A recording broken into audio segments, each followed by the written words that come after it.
This is Football at 4. I didn't think we had all the right coaches in the proper spots that could help us, whatever Desailles' message was, because it was just a bunch of miscommunication. That's all. That's what I would just say. It was just miscommunication that I know Howie regretted after the season. That was Brandon Graham yesterday. He said, I didn't think we had all the right coaches in the right spots.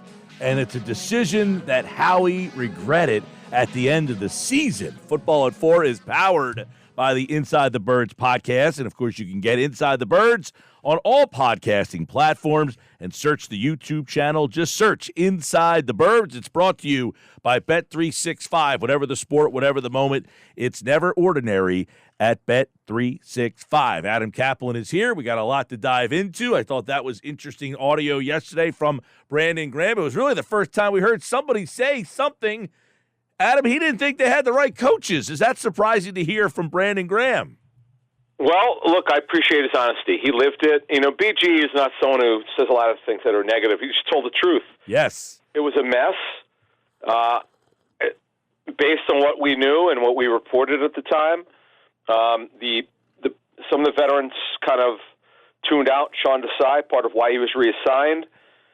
And then the chaos of Matt Patricia, who we also reported over a series of weeks, tried to run his version of his own defense, try to mix in with what the players were doing. That was a disaster. You're giving too much volume for the defensive players to learn. It just was a total mess. And quite frankly, let's call it like what it was. It was an embarrassment. But, Adam, what you just said what you said, I agree with 100%. Graham is a very positive guy. So when he says something, sometimes you're like, he's overly positive. Everything's always great. But for him to come right out and say, I don't think we had the right coaches in place and how he recognized it and made changes, that I take at face value. Yeah, I look, in the end, Nick Sirianni is going to make the call on the coaches in terms of who gets hired or not, with input from Howie. I mean, they definitely have partners on it. But the bottom line is, for a guy like Brandon Graham, who's really, if you look at it, Mike, he's one of the few veterans left in the front seven. Very few guys are left. Their defensive front are all younger guys. The only real veteran you have, other than Graham, is Josh Sweat, who's only 27 years old. So in the front seven. So the bottom line is, it is what it is. They've made a ton of changes. And defensively, Mike, it's going to look different with the Vic Fangio, the Fangio scheme in here. He's going to run it like he wants to run it, the way it's supposed to be run, and we're going to see what it looks like. And they've got a lot of work to do on defense. So that, to me, is going forward here, Mike.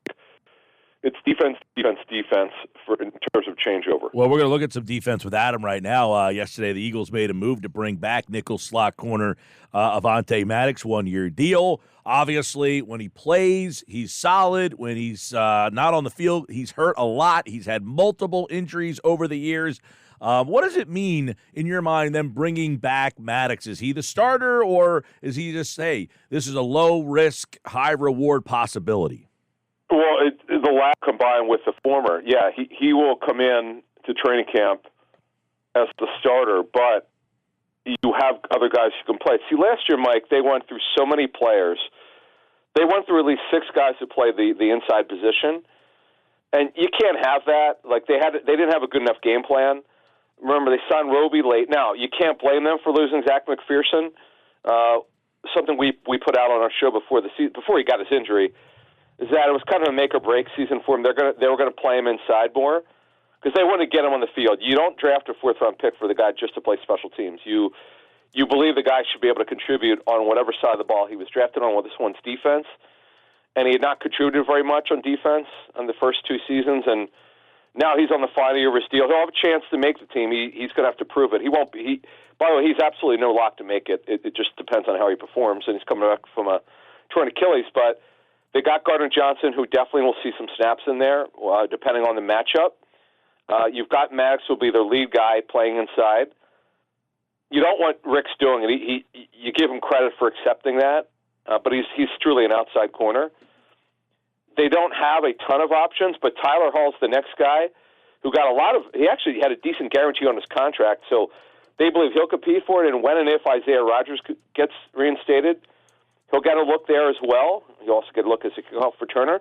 So it sounds like, Mike, they've got a better list of inside corners this season. Now, there are issues with some of these guys with the injury history or, well, why was Tyler Hall cut? We have to look at that after getting off to a very good start with him. You always have to look. When a guy's not brought back, you have to question it. But the bottom line is they're getting younger at that position other than Maddox, and there's some upside to it, so it should be better. The other deal they made yesterday, a massive deal for Jordan Mailata. He said he was in Italy when he found out that he got a new contract through 2028.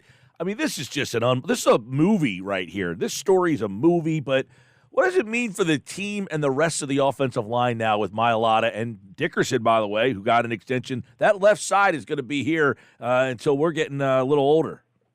Yeah, so, Mike, a couple things here with Jordan Mailata. So I'm going to go back to when he was drafted in the 7th round in 2018. They didn't think much other than Jeff Stoutland was at his workout at the IMG Academy. Stoutland called them and said, listen, we need to take a further look at him. This kid's got something in his body. He doesn't know what he's doing because he never played football in his life. That was the first time he put on a helmet. That was early in 2018, and then the Eagles made a decision that they were going to draft him. They felt good about it, that he at least had some upside to be a backup. Little did they know that he would be their long-term backup, their long-term starter. In fact, remember now, they drafted Andre Dillard, Mike, to be the left tackle of the future. Mm-hmm.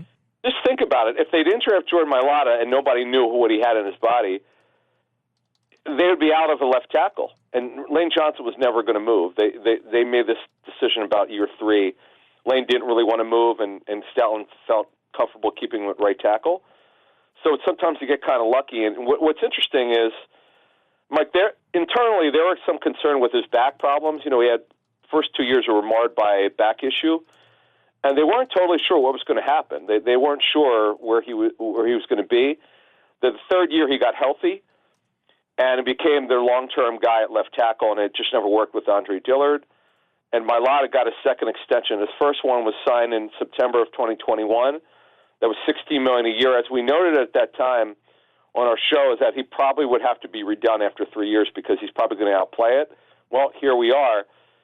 He's now signed through 2028. And you know what's insane? Mike, this is crazy. I double-checked this just to make sure. Without looking, guess how old he is. I did see. I don't. So at the end of the deal, I heard he's going to be 31 years old. So what do you get? A 3-year extension? Yeah, he just turned. This is. I mean, he's just 27 years old. Yeah. I mean, this is hard to believe. He was 20 when he was drafted, and I love the videos. If you go to YouTube, Mike, if you search Jordan Mailata rugby, you just cannot believe when he's wearing that rugby shirt and running. He looks like a monster with the little ants below him. It's the craziest thing. I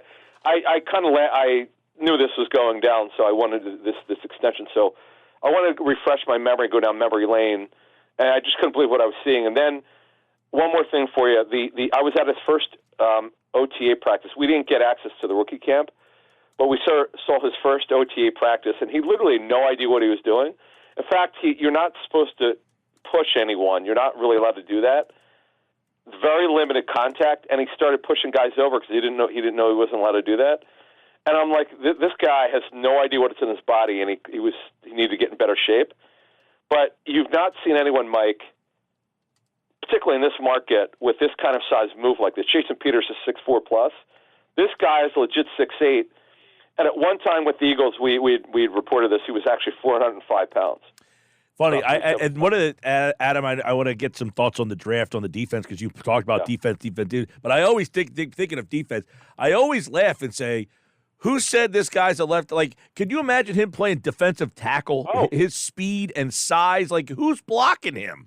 All right. So, we haven't talked about this in like 5 years. So, first of all, the Eagles never looked at him as a defensive lineman. We looked into that because of its length, as you just brought up. It's a great point. Because, look, it's 6'8". Why can't he play defensive end or D-tackle? Nope. They only look at him as a tackle. And then they figured out over time, dude, he's such a freak athlete that he'd be a left tackle. But because of Stoutland's coaching and Jordan's willingness to be coached hard, Jordan's talked about it. Stoutland coaches him very hard, and Jordan wanted it. And that's why he's become such a good player. All right, Adam, let's look on that defensive side of the ball. You said defense. They have needs on that side of the ball almost everywhere. They probably need a guy at all three levels of the defense. Yeah. All right, so we're going to reshuffle. We like to do this if they sign a bunch of players. So here's our latest pre-draft needs update on defense, and next week we'll take a look at offense. They probably, Mike, at this point, need to get at least one veteran defensive tackle, because right now your D tackles are Jordan Davis, Jalen Carter, and Milton Williams on the last year's rookie deal.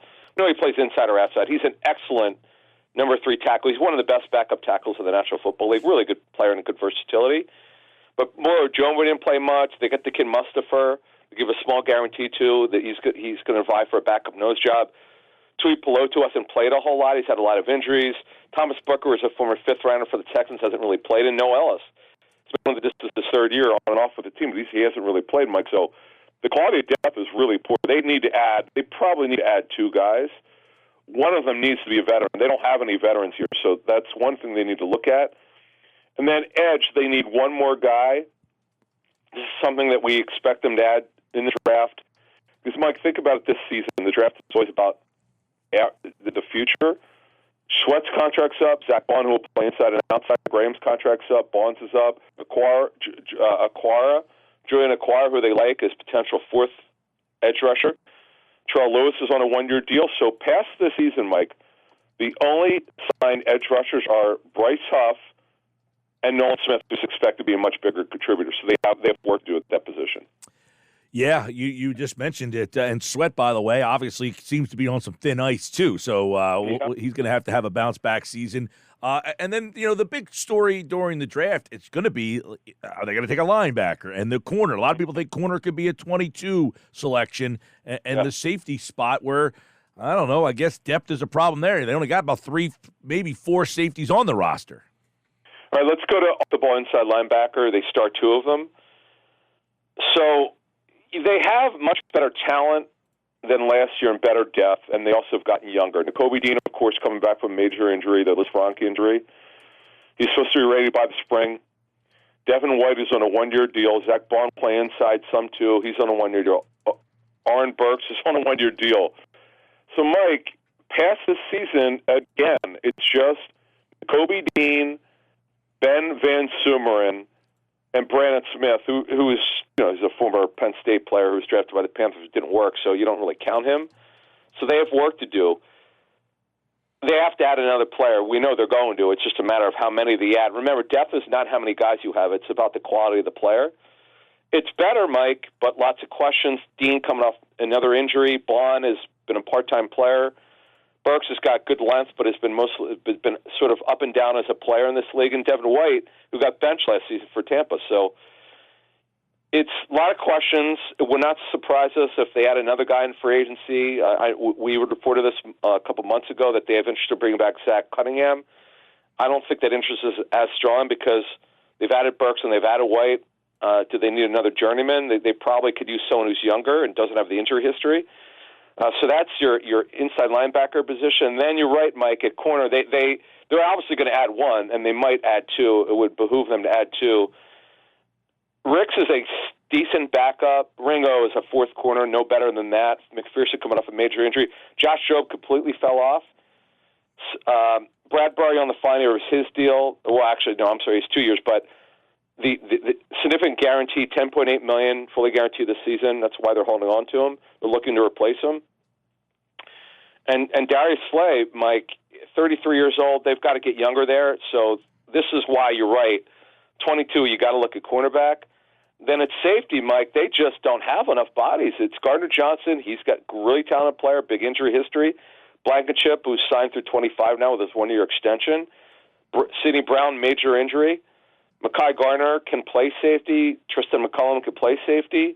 Not quality depth, Mike. They have to have 1, if not 2 safeties. Adam Caplan and, of course, the Inside the Birds podcast, which you can get on all podcasting platforms, although I'm very sad that Google Podcasts is gone. I saw that. I'm lost without the Google Podcast. I went to Spotify last night. Don't love it. YouTube, give me my Google Podcast back. Mike, why don't you like – people are funny with – so I'm an Android person. Me too. So I like Google Podcasts, but it doesn't matter. It's all the same to me. I don't know what the issue is, to be honest with you. I just think what don't you like? Like, what is the issue? I just think the interface is better. The navigation is easier. Maybe because I had a lot of stuff saved in there. Like I tried to save to Spotify. They maybe download something. Now I don't even know how to upload them. I imported everything over to YouTube Music now, so I'm going to see if that works. Oh, yeah. I like, it's funny, and I listen to that 83 Weeks podcast. Yep, me too. It's kind of funny. I don't listen to the pod version of it. I only do YouTube. I don't know why. I don't quite understand my usage of YouTube. Like music I use for bootleg concerts and so forth, a concert from the 70s and 80s. And for whatever reason, for that 83 Weeks one, I want to watch it. I don't know why. I never worked for Bischoff, but I don't know if I told you this. I worked for WCW from very briefly. It was just basically taking the raincoats back or ringing the bell in the early 90s with a friend of mine, Ike Richmond, who I went to high school with. So, and then when Bischoff came in, he killed the house show out, but it didn't matter. The money was nothing. It was just a fun job. Yeah. Fun little job 30 years ago when I was a kid. But I like that one. I like our 83 Weeks. If you like wrestling, folks, it's great. I don't know much about wrestling. I haven't watched it probably about 25 years, but I like the stuff when they go back to the 90s. That stuff's pretty cool. Yep, and you can check all that out. But don't forget, you can check out Inside the Birds on YouTube as well. Just search Inside the Birds, and Adam will be back next week. We'll have more football at 4, getting closer to the draft. Thank you, pal. Thank you.